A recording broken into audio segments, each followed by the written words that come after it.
Mẹ lăn đi.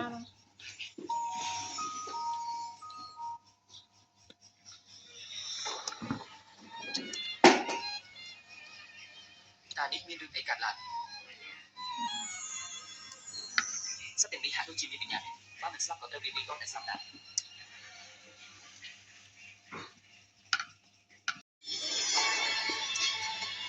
ខ្ញុំមិនគិតថា ពេញឆ្ងាយអស់ទៀត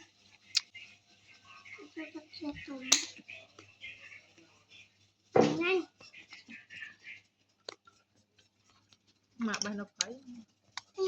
ចេះឆ្ងាយពីទៀតចេះអីដែរ ក្បាលសែយើង បាក់ឆ្អឹងមែនកាងគេឆ្ងាយទៅលើក្រៅ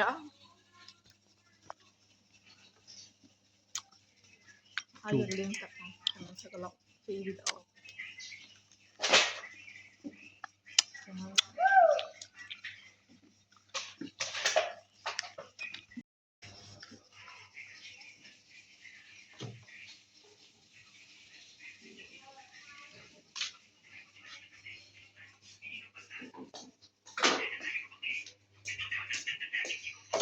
ះឆែកណា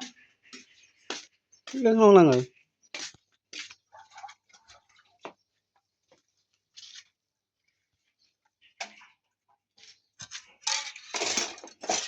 có cái nào